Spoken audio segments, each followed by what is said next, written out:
A paz do Senhor, meus amados irmãos.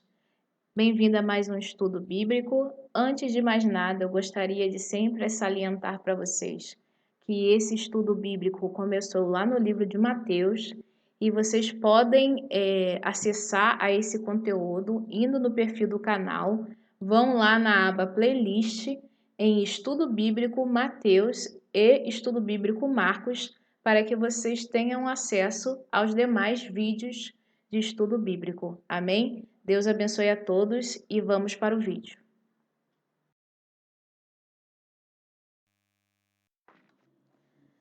E nos últimos dias acontecerá, diz Deus, que do meu espírito derramarei sobre toda a carne, e os vossos filhos e as vossas filhas profetizarão, os vossos jovens terão visões e os vossos velhos sonharão sonhos. E também do meu espírito derramarei sobre os meus servos e minhas servas, naqueles dias, e profetizarão. E farei aparecer prodígios em cima no céu e sinais embaixo na terra: sangue, fogo e vapor de fumaça. O sol se converterá em trevas e a lua em sangue, antes de chegar o grande e glorioso dia do Senhor. E acontecerá que todo aquele que invocar o nome do Senhor será salvo. Senhor, meu Deus e meu Pai, Criador dos céus e da terra. Senhor, estamos aqui reunidos mais uma vez para estudarmos, Senhor, a sua palavra. Usa-me, Senhor, através desses estudos. Fala, Senhor, através de mim. Usa-me, Senhor, para estar, de alguma forma, desempenhando um bom papel na sua obra aqui na terra. Senhor, abençoa-nos com saúde, forças e vigor, capacita-nos cada dia mais, Senhor, para a tua obra. Abençoa-nos, Senhor, e encha-nos com o seu Santo Espírito. Muito obrigada por tudo, Senhor. Peço que abra nossos olhos e ouvidos espirituais para que possamos ver e ouvir verdadeiramente e que tudo seja para a honra, glória e louvor do teu santo nome. Amém. A paz do Senhor, meus amados irmãos, tudo bem com vocês? No vídeo de hoje, vamos ver Marcos, capítulo 5, dos versículos de 35 a 43.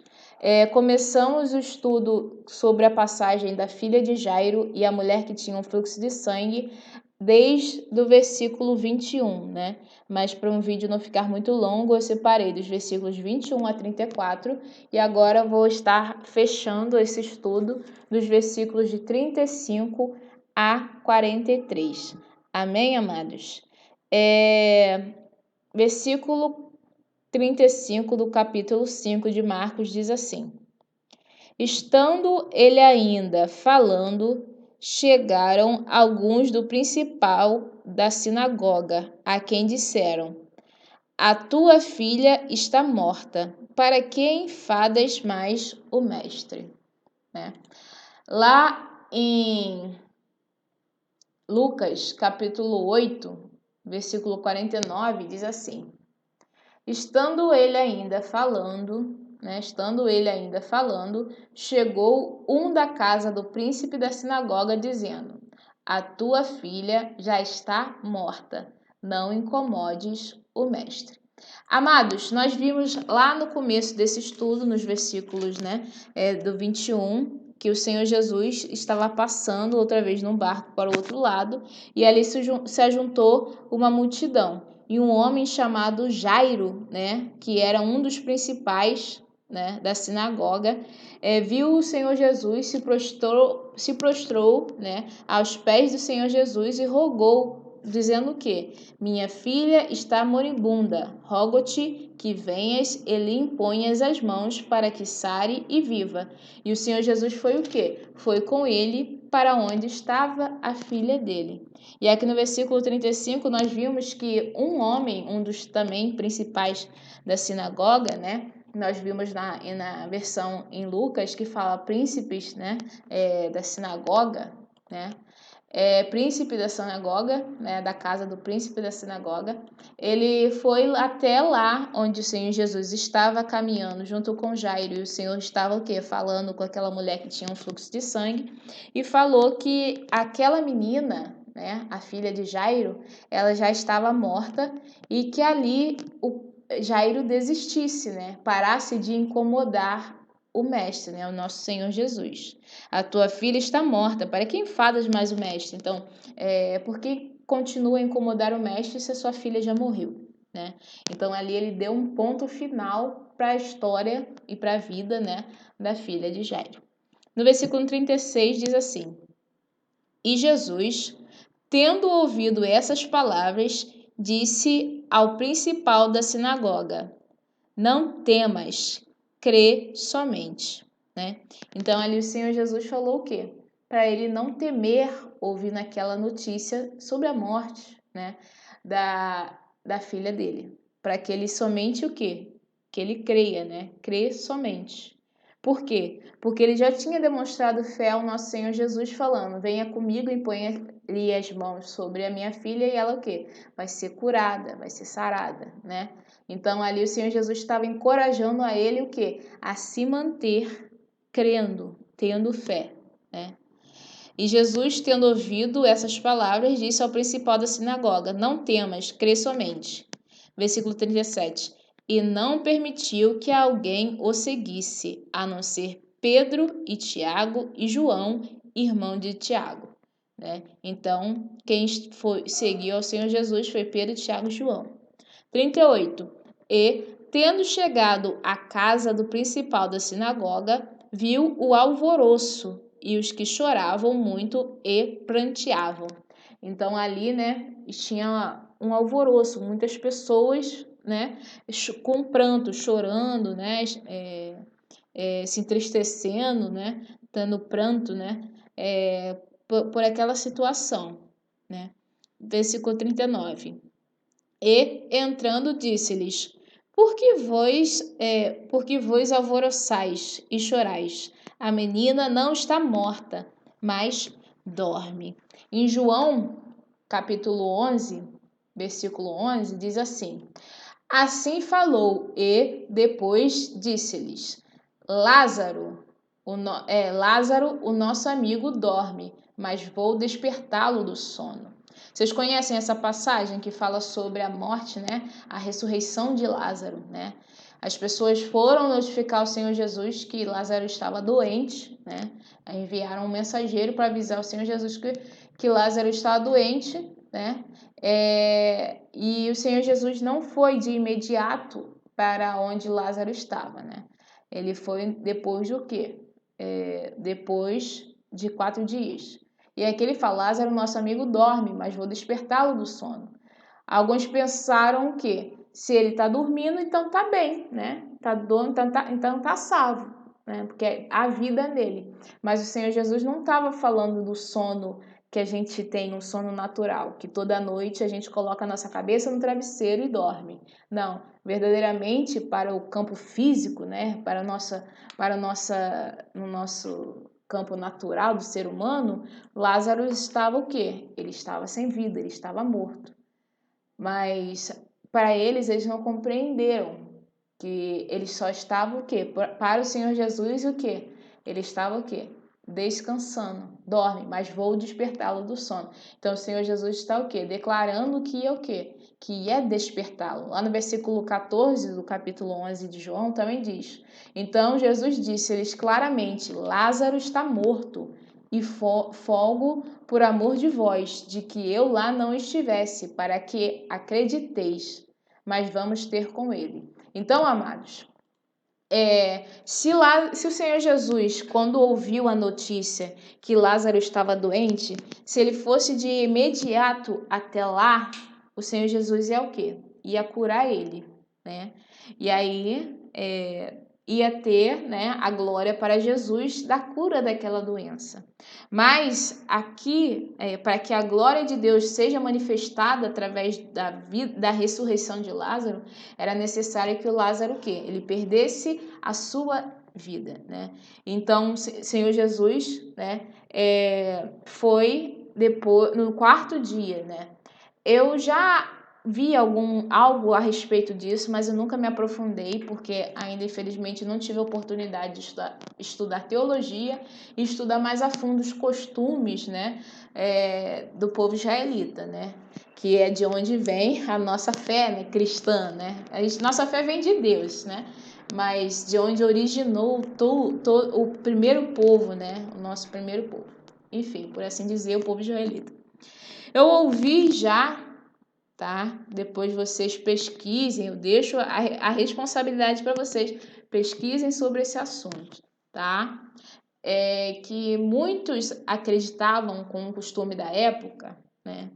Que a alma, quando uma pessoa morria, a sua alma ficava sobre o seu corpo, né? Por 3 dias. Se em 3 dias essa pessoa ressuscitasse, né, voltasse à vida, eles entenderiam que era algo, por assim dizer, natural, porque a alma ainda estava ali, então ainda havia chance dele ressuscitar.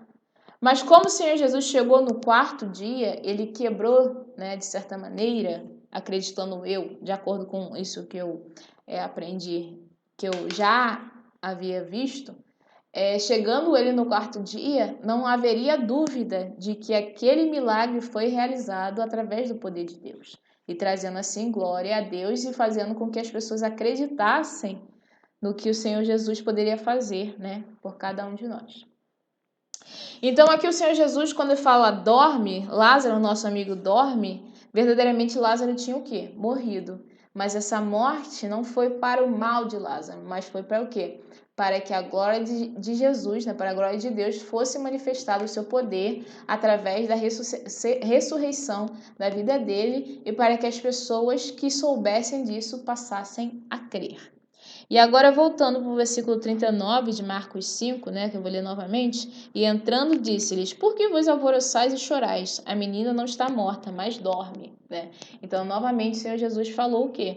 Que a menina só estava o quê? Dormindo, mas verdadeiramente o que tinha acontecido? Ela tinha morrido. No versículo 40 diz assim, ó, e riam-se dele, porém ele, tendo-os feito sair, tomou consigo o pai e a mãe da menina e os que com ele estavam e entrou onde a menina estava deitada, né? Então o Senhor Jesus, as pessoas quando ouviram que o Senhor Jesus estava falando que ela só dormia, né, que ela não estava morta, aquelas pessoas que estavam alvoroçando a casa de Jairo, né, começaram a rir do Senhor Jesus. E o Senhor Jesus fez com que eles o quê? Saíssem. E tomou consigo o pai e a mãe, né, da menina e os que com ele estavam. Nós vimos no versículo 37 que quem seguiu o Senhor Jesus foi Pedro, Tiago e João, né, irmão de Tiago. E entrou onde a menina estava deitada. Onde estava o quê? O corpo da menina. Em Atos 9, Atos capítulo 9, versículo 40, diz assim, mas Pedro, fazendo-as sair a todas, pôs-se de joelhos e orou, e voltando-se para o corpo, disse, Tabita, levanta-te. E ela abriu os olhos e, vendo a Pedro, assentou-se. Né? E aqui, então, a ressurreição de Tabita, né? Que Pedro aqui, ele demonstrou o quê? Que ele estava fazendo aquilo que ele aprendeu, né, com o Senhor Jesus. Então, ele foi lá e ressuscitou, né, através do poder de Deus, esta menina chamada quê? Tabita, né? Entrou onde a menina estava deitada. Amém? Versículo 41. E, tomando a mão da menina, disse-lhe, Talitá cumi, que traduzido é, menina, a ti te digo, levanta-te. Amém? Então, ali, ele tocou na menina, né, tomando a mão da menina, e ordenou, né, menina, a ti te digo, levanta-te. E ali, ela ressuscitou. A filha de Jairo ressuscitou ali naquele momento. Versículo 42. E logo a menina se levantou e andava, pois já tinha 12 anos. E assombraram-se com grande espanto. Então as pessoas se assombraram com aquele milagre que tinha acontecido. Vamos imaginar, a gente é ser humano, né? A gente gosta de imaginar. Imaginar aquelas pessoas que estavam rindo do Senhor Jesus, de repente vendo a menina andando. Eu queria ter podido ver, né, a reação daquelas pessoas que por um momento estavam rindo, de repente vê a menina andando viva. Amém? Brincadeiras à parte. Mas, então as pessoas se assombraram com grande espanto. Versículo 43. E mandou-lhes expressamente que ninguém o soubesse, e disse que lhe dessem de comer. Então o Senhor Jesus, depois, né, de realizar esse milagre, ressuscitar a filha de Jairo, né, ele avisou, né, ele mandou expressamente que ninguém o soubesse, né, para que não contasse para ninguém aquela cura, aquele milagre que ele tinha realizado, porque era algo extraordinário, né, algo nunca visto, né, muito provavelmente por aquelas pessoas. E isso, né, ajudava com que as pessoas passassem ao quê? A crer no nosso Senhor Jesus. Então, essa filha de Jairo, né, o Jairo era o quê? Uma importante autoridade na sinagoga, e tinha essa filha que ela tinha 12 anos, amém? E aqui nós observamos que o Senhor Jesus, mais uma passagem, né, que a gente vê que ele ordenava, né, ele mandava expressamente que ninguém o soubesse. Que quer dizer o quê? Para que não contassem a ninguém, né? Lá em Mateus, capítulo 8, versículo 4, fala sobre o leproso purificado, que diz assim: Disse-lhe então Jesus: Olha, não o digas a alguém, mas vai, mostra-te ao sacerdote e apresenta a oferta que Moisés determinou para lhe servir de testemunho. Então o Senhor Jesus curou um homem que estava sofrendo da lepra, né? E ele ficou curado. O Senhor Jesus falou para que ele não dissesse ao quê? A ninguém. Também em Mateus 9, versículo 30, que fala da cura dos 2 cegos e um mudo, o Senhor Jesus disse, versículo 30, capítulo 9 de Mateus diz assim, e os olhos se lhes abriram, e Jesus ameaçou-os, dizendo, olhai que ninguém o saiba. Novamente, Senhor Jesus falando o quê? Para que não contassem a ninguém. Em Mateus também, no capítulo 12, versículo 16, diz, e recomendava-lhes rigorosamente que o não descobrissem, para que se cumprisse o que fora dito pelo profeta Isaías, que diz, eis aqui o meu servo que escolhi, o meu amado, em quem a minha alma se compraz, porei sobre ele o meu espírito e anunciará aos gentios o juízo. Essa passagem, amados, fala da cura do homem que tinha uma das mãos mirrada. Então, novamente, o Senhor Jesus falando que recomendava-lhes rigorosamente que não o descobrissem, né, para não contar. Também em Mateus, capítulo 17, versículo 9, diz assim, e descendo eles do monte, Jesus lhes ordenou, dizendo, a ninguém conteis a visão até que o Filho do Homem seja ressuscitado dos mortos. Essa passagem fala a respeito da transfiguração, quando o Senhor Jesus se encontrou com Moisés e Elias e estava ali somente quem? O Senhor Jesus, Pedro, Tiago e João, né? Em particular, a um alto monte, né? Então, o Senhor Jesus falou com eles para que não conteis, né, a visão que eles tiveram, vendo o Senhor Jesus na sua transfiguração, vendo que este filho amado, vendo que o Senhor Jesus se encontrou com Elias, se encontrou com Moisés e vendo, né, que o Senhor Jesus transfigurou-se diante deles e o seu rosto resplandeceu como o sol e as suas vestes se tornaram brancas como a luz. Então o Senhor Jesus falou para não contar essa visão até que o Senhor Jesus, né, o Filho do Homem, tivesse sido ressuscitado dos mortos.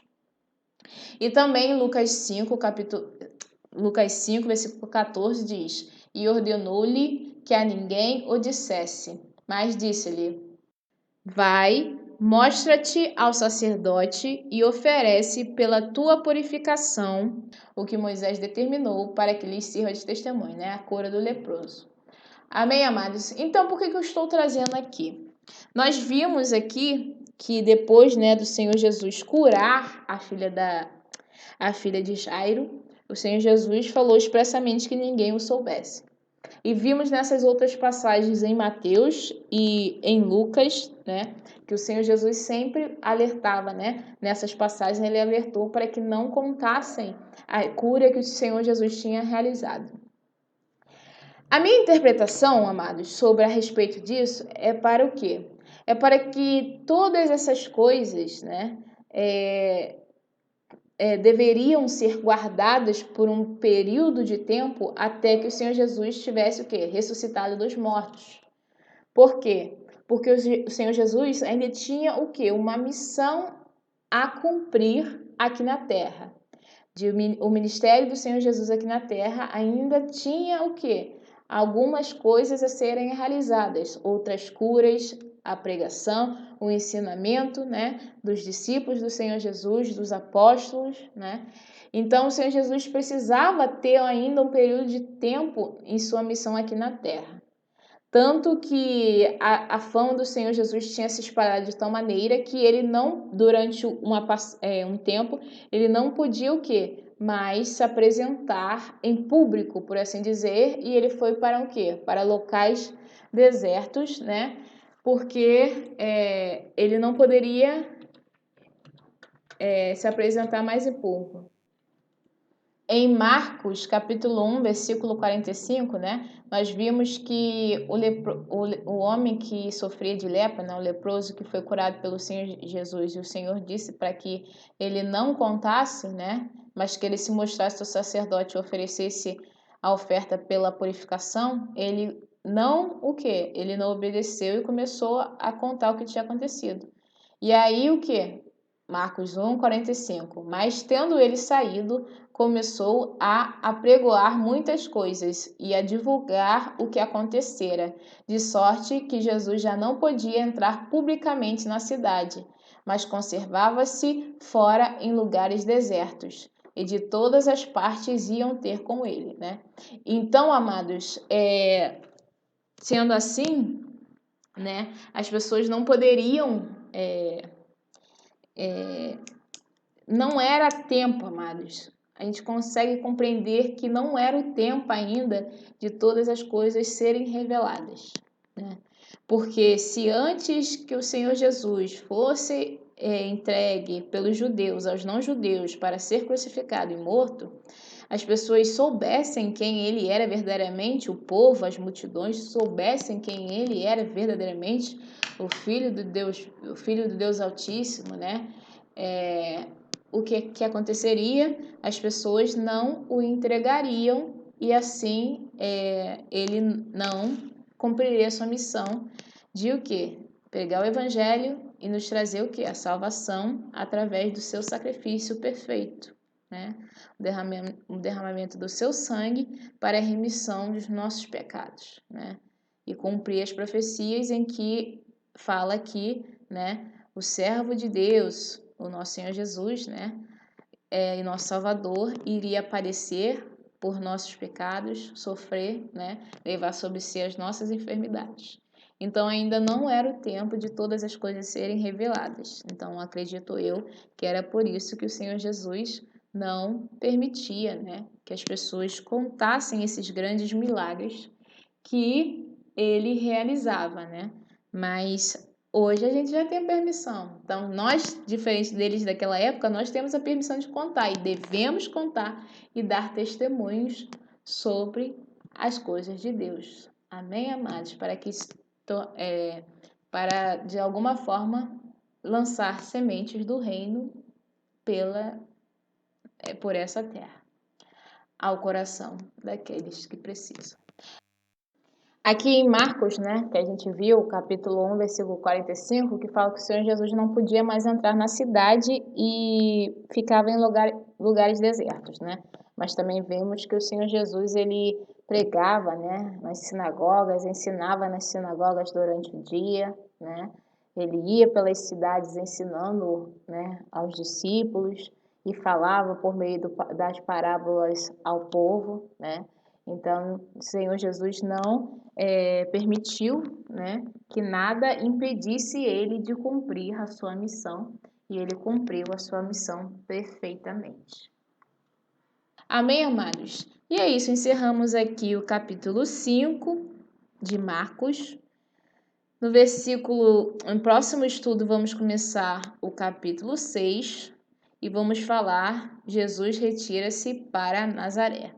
Deixo para vocês, como dever de casa, pesquisarem sobre esse costume, né, da cultura da época, sobre a alma ficar pairando, por assim dizer, durante 3 dias, mas peço que vocês tenham muito cuidado com onde vocês encontram esse tipo de material, tá bom? Olhem sempre a fonte de onde vocês estão consumindo qualquer tipo de leitura. Amém? Deus abençoe a todos e até o próximo vídeo.